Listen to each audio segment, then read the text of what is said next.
Hey guys, welcome back to another episode of That Sounds Like a Podcast. I'm Audrey. And I'm Jenna. Ladies and gentlemen.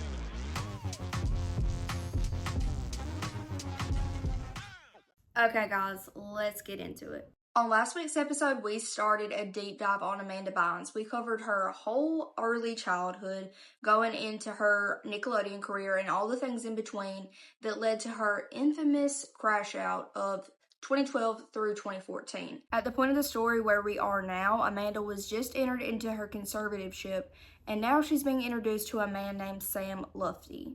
If you know anything about Britney Spears and her conservatorship story, this name might sound familiar to you. Britney and Sam had a pretty close relationship during the time right before Britney entered into her conservatorship, which makes this whole thing pretty coincidental. Allegedly, Sam contacted Amanda to offer help with her situation, getting out of her conservatorship, and to basically be like a counselor in this time for her.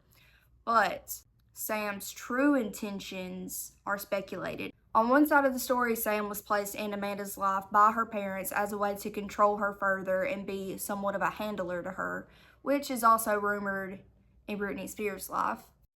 She thought that Sam was on her side, but that wasn't the case. What she thought the plan was that she was gonna one day get in this car, go to the attorney's office, and then be took to this hotel where they were to talk about and meet about how things should go from there with their parents. Yeah. Well, the whole time, Sam Luffitt had actually been working for her parents. So she did end up getting in this car, think she's going to go see an attorney. No. They take her to a hospital, and the quote-unquote, they said that it was a hospital looked more of like an office. And this is in California, so we've heard a lot about these kind of like hospitals and stuff, and being gone in for mental evaluations. Once Amanda was brought to this facility, she was held in an involuntary 42-hour psychiatric hold, which was later turned into 14 days. And in these 14 days, her parents are really working hard to get her conservatorship extended because it was a temporary one. And this was in October of 2014. Which they do get it extended in those 14 days. Unfortunately for her. And it becomes a permanent conservatorship. Why is permanent conservatorships a thing? You think you as a parent, you have no faith that she's going to get better and be able to be an adult in control of herself? That's really concerning. They probably think about that, but they're also like, we need control over her at all times. We need our money. We need her money. She's not really in the headlines anymore until 2017 when she goes on the Lowdown TV show saying that she was going to try to start acting again. And talks about her tweets that I'd talked about before. Talks about how she said a lot of that because she was on drugs and how she's doing better. She claims she's going to act again. So during the time that Amanda's in her conservatorship, she's freshly out of her psychological evaluation period, and she's not on social media. So people take this as an opportunity to impersonate her. There was one Twitter account that was made that people were really starting to believe it was her because they were posting never before seen pictures. This account was going by the name Ashley Bynes, and people thought that with Amanda's erratic behavior that she had going on, it was believable for her to just be using this Ashley Bakes handle as an alter ego. And like I said, because of the never before seen photos, people were really starting to believe that it was her. But this account was making some pretty heavy accusations, saying that Amanda was engaged to be married, and even spreading the shocking news that when Amanda was 13 years old, she had to terminate a pregnancy because a Nickelodeon executive had assaulted her. This Ashley Banks account ended up getting pretty popular. A lot of people were following along for the drama and the alleged inside scoops. At one point, the person behind this account actually got into Amanda Bynes' real Instagram and posted screenshots to Twitter as a way to prove their identity, as a way to prove that they were the real Amanda Bynes. But Amanda was very public about this as soon as she got access back to social media, saying that she was being harassed by these people, and there were several Twitter users that were impersonating her.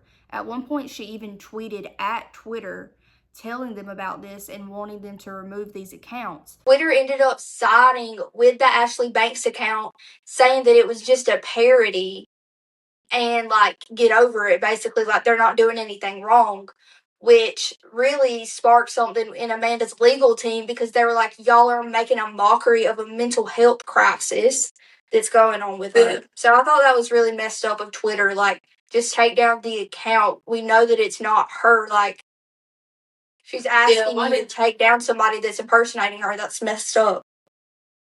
Yeah. And then in 2019, she goes on what could be conceived as a comeback tour. She's doing interviews with Paper Magazine, saying that she can't wait to get back out there on TV and she's wanting to give it a second shot at acting and that she misses it, like you said earlier. But the rockiness of her personal life does not end there. She's not able to just go back into the spotlight seamlessly because she ends up getting engaged to her longtime friend, which she met at the sober living facility.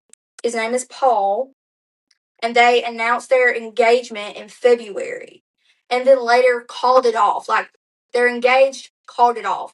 But then a few months later, they're back together and they have an announcement on Instagram that they're pregnant and they both post ultrasounds. The sonogram posts and the alleged pregnancies brought up a lot of questions for me. I feel like this is different than any of Amanda's other social media scandals because Paul, her fiance, was also involved in this. So I wondered if Paul was being lied to as well, or if he was in on the schemes, or maybe she was actually pregnant. Fans are conspiracizing the whole point that even if she was pregnant, would she be able to carry the baby because of her conservatorship? So it's like, did she lie to her fiance and everybody else and say that she was pregnant, or was she forced not to be able to carry the baby? Whoa, see. People are really going hard protesting her conservatorship, really just like Britney. I didn't know this at the time because she didn't get as much coverage as Britney did, but people are protesting outside of courtrooms and really fighting and sticking up for her. The main difference between Britney and Amanda was the lack of information coming out. Nobody really knew a lot about the terms of her conservatorship, what it really was. So it was harder to get the story out there. Yeah, I didn't know about it.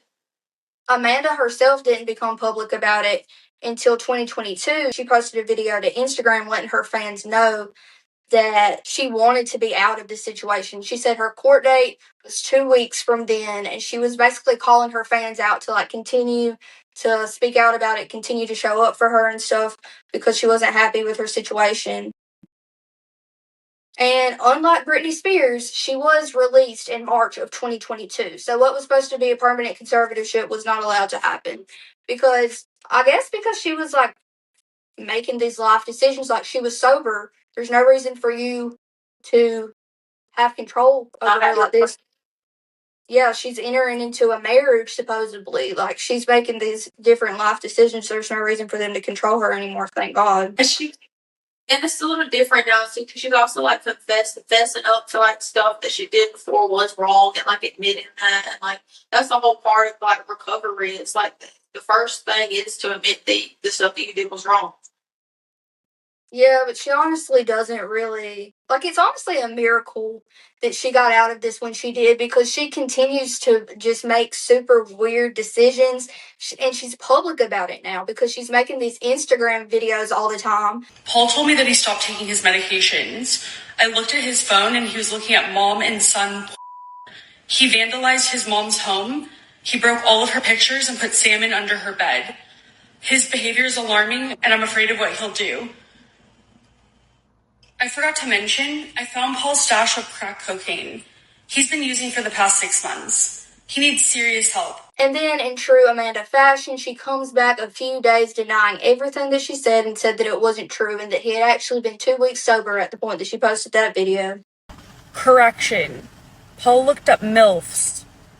Moms and Sons just popped up. Also, I went to CVS, bought a drug test. Paul tested clean. Paul's clean. Also, I had something in my teeth in the last video. Like, she could just not. She could just, like, keep stuff to herself. Yeah, she could just not. It's irritating. It's entertaining to tell. Like, we always want to know everything about all the celebrities, but she's definitely giving it to us. Sort of. Yeah, I'm not gonna bore y'all with the rest of it because basically everything I tell y'all can just know 2 seconds later that I'm saying it's not a thing anymore. Her rap career never really took off, as we all know. She tries to become a nail tech, but she keeps failing the class, so that never happened. She started a podcast with a really creepy dude. He's a scientist. People try to say that he's not really a scientist. He actually is. It's proven that he was, which was bizarre to me. His roommate posted videos saying that he was into witchcraft and he sacrificed his dog. Listen, we need to get this out there. The guy that Amanda has made this podcast with is not a scientist. He's claiming to her that he's a scientist. He is my old roommate. He is a sociopath. He had lied to me, said he was a scientist for over 7 years. We were friends. I would be his cat sitter and dog sitter when he would go out of town for over 7 years. And then one day we moved in together. I went out of town and he sacrificed my dog's life, unalived him to a blood moon or something, and then deleted all the footage and then lied about it for months and months and months, and then left, literally went outside for a cigarette and left the moment that I got into the security footage because he knew there was videos of him doing it on there.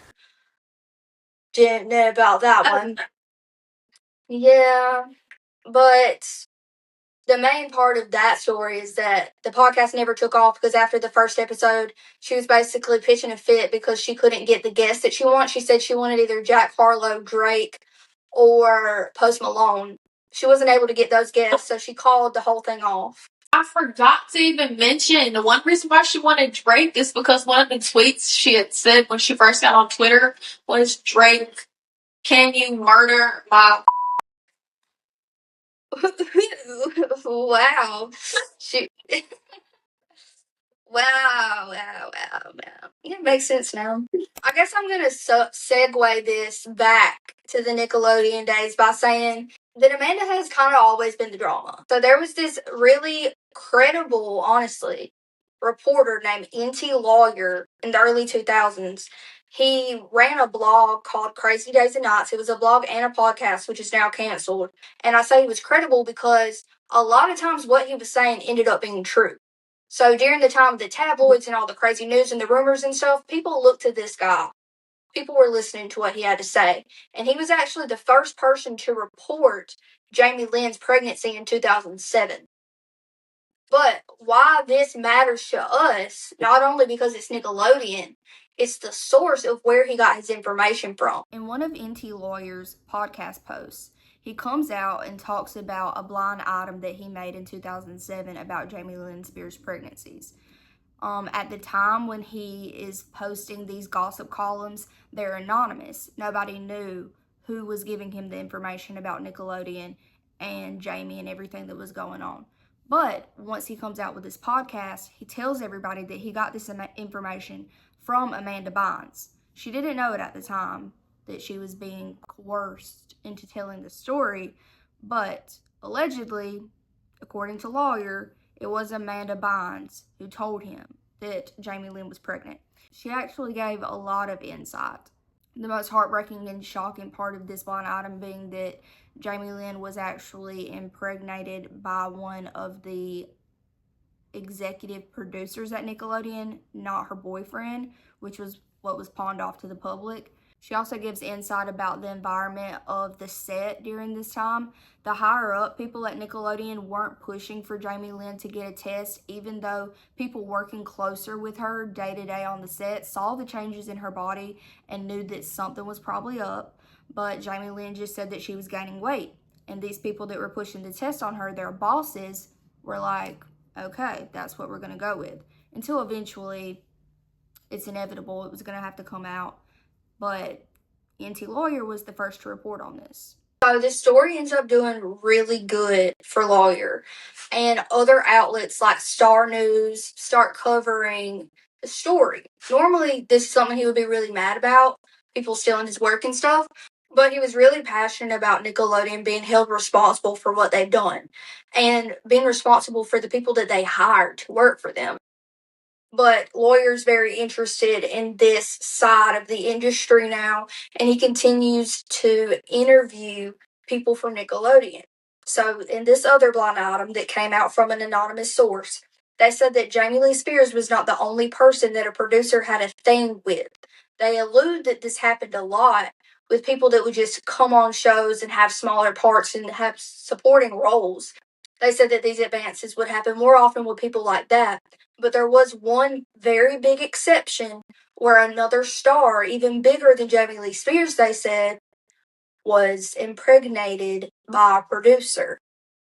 And that this actress was prompted to get an abortion and was given a healthy sum of money from the producers to stay quiet. And everything was touched up because the show was making way too much money for anyone to lose out on this opportunity, which is absolutely sick. And given the timeline, we all know who the biggest star on Nickelodeon was. And we're going to leave that right there. Alright, guys, that's all for this week's episode. Thanks for tuning in to another episode of That Sounds Like a Podcast. Don't forget to like, comment, and subscribe, post notifications, leave your thoughts about how you feel about this. Also, more interesting things. If you know anything that we didn't bring up, let us know. Also, don't forget to watch last week's episode. It's pretty good, I think. And we love y'all. We love you guys. See you next week. Bye.